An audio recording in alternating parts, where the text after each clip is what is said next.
Bonjour, bienvenue à ce nouveau webinaire sur l'imprimé publicitaire en partenariat avec Mediapost. Un sujet passionnant, un sujet d'actualité. Nous allons parler de son impact face aux campagnes digitales, bien évidemment, il en sera question également. Et pour en parler, je suis ravi d'être avec Adèle Albano, la directrice générale de Mediapost. Bonjour. Bonjour. Et avec Alexis Caron, donc binôme national marketing, communication opérationnelle et associé du Super U de Brou dans l'Eure-et-Loire. Alors nous avons quelques questions, bien évidemment, on comptait en parler, on se doutait qu'il y aurait des questions sur le digital. Bien sûr. En matière de communication, il nous faut éviter absolument les oppositions. Parce que ça, de toute façon, nous n'avons rien à y gagner. Et pour en revenir au catalogue digital, ce qui était important, c'était de comparer des dispositifs qui sont des dispositifs puissants et très utilisés, naturellement. Ce qu'on a comparé, vous avez compris, c'est des dispositifs de communication identiques, qui ont un objectif identique et qui sont des cas réels. Ils sont complémentaires ? Comment vous travaillez les deux ? Oui, tout à fait. Donc, alors, nous, à Système U, on est encore aux prémices du digital. On le travaille, on a des tests qui sont en cours, qui sont faits. Bon, de toute évidence, le tract à papier a sa place dans notre organisation. En revanche, il est inévitable de travailler le digital correctement. Quand vous dites de faire progresser le digital, ben oui, effectivement, mais c'est aussi à nous de faire en sorte d'avoir un bon compromis entre les deux, de pouvoir informer tout le monde, parce que on parle des stop pubs, donc alors il y a différentes raisons à mettre un stop pub sur sa boîte aux lettres. Il y a la personne qui ne veut pas recevoir de promotion, tout simplement. Il y a la personne qui ne veut pas recevoir de papier parce que c'est polluant. Donc effectivement, il y a des personnes qu'il faut malgré tout arriver à contacter. Donc le digital apporte cette solution-là. Et donc en tant qu'ancienne nationale, on se doit de regarder ce sujet. Ouais. Alors, est-on vraiment sûr qu'avec le digital, on cible mieux ? En tous les cas, le tract ne permet pas. Ça, on en est sûr. Ne permet pas de cibler.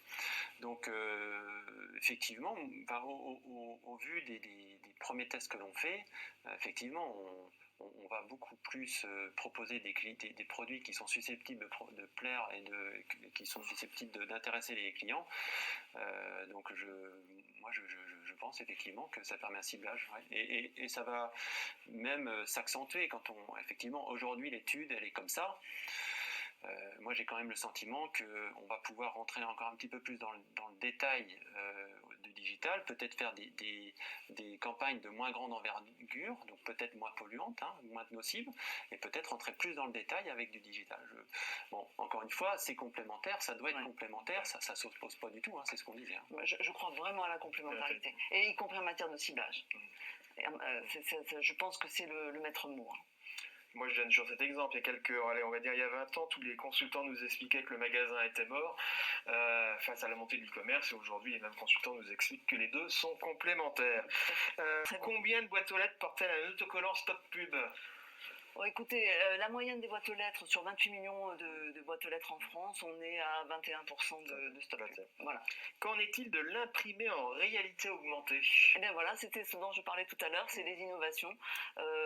Oui, bien sûr, je pense que c'est pas forcément l'innovation qui va tout révolutionner, mais c'est une innovation intéressante au service des enseignes et probablement là aussi, à destination de certaines zones. On parlait de ciblage, je pense que là aussi, il faut être très attentif avec nos clients sur les zones sur lesquelles on met ce type d'outils en main, mais oui, bien sûr. Voilà. Avez-vous le pourcentage entre le digital et le papier sur la même promotion ?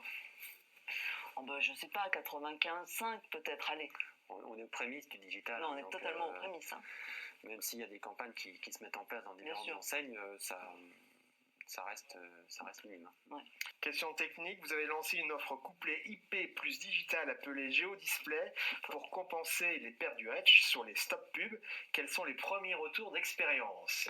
Alors, puisqu'on parle de GeoDisplay n'a pas simplement vocation à compenser le stop pub, mais vous savez, alors vous êtes dans le rural, mais par exemple, si je prends des grandes villes où il y a des gens qui viennent travailler, mais qui habitent à l'extérieur de la grande grande ville et qui ensuite font leurs courses avant de rentrer chez eux, ces personnes-là, elles sont très intéressantes pour nos annonceurs.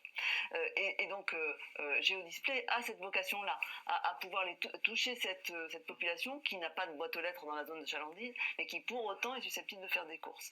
Et c'est extrêmement efficace, ça fonctionne très très bien, et il y a une très grosse appétence de nos clients, d'autant que nous travaillons sur les mêmes zones, et ça facilite évidemment grandement le travail de nos clients. Adèle Albano, un mot de conclusion avec toutes ces informations passionnantes.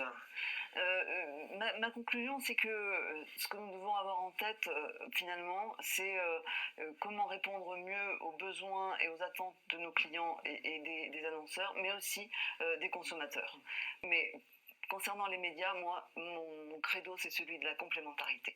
Parce que c'est à ça que je crois, et c'est ça qui fait l'efficacité de tout dispositif de communication, et c'est ce que nous devons viser à l'avenir.